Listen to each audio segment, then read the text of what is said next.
నమస్తే అండి. చెప్పండి మేడం. కూటమి ప్రభుత్వం వచ్చాక పరిపాలన ఎలా నడుస్తుంది? బాగుంది మేడం. సూపర్ 6 పథకాలు అమలు చేస్తా ఉన్నారు కదా, అమలు జరుగుతున్నాయా?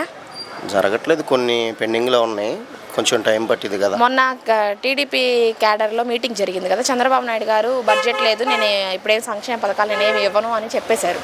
దాని గురించి మీరేం చెప్తారు? భావితరాల భవిష్యత్తు కోసం పథకాలు ఇవ్వకపోయినా పర్లేదు మేడం, అభివృద్ధి జరిగితే బాగుంటుంది అనుకుంటున్నాను నేను. ఆయన అభివృద్ధి చేస్తారంటారా? మరి పెద్ద తరహా మనిషిగా మేడం, తప్పకుండా చేస్తారనుకుంటున్నాను. మరి మొన్న దావోస్ పెట్టుబడులు తేవడానికి కానీ దావోస్ వెళ్ళారు కదా, ఆయన ఒక ఏ పెట్టుబడి తీసుకురాకుండా వచ్చారు, ఆయన ఏమి అభివృద్ధి చేయరు అని జనాలు అంటున్నారు. మరి అది ఎంతవరకు నిజం అంటారు? పూర్తిగా సమాచారం తెలియకోకుండా చాలామంది చాలా విధాలుగా మాట్లాడతారు మేడం, కానీ వచ్చింది రాలేదు అన్న మాటకి ఎవరికి తెలియదు కదా. అక్కడ వెళ్ళిన వాళ్ళకి పెద్ద పెద్ద వాళ్ళకే తెలుసు, కానీ చిన్నలాంటి మధ్యతరగతి వారికి ఏం తెలిసింది మేడం. కానీ చెప్తూ ఉంటారు కదా ప్రజలు, ఇది అది ఇదని.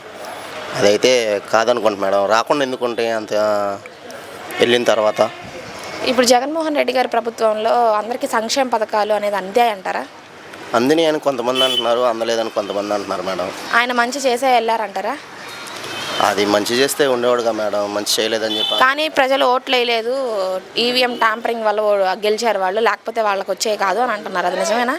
లేదు మేడం, జనాలు వేసారులే మేడం. ఒకసారి జగన్మోహన్ రెడ్డి గారిని చూద్దాం అనుకున్నారు, చూశారు.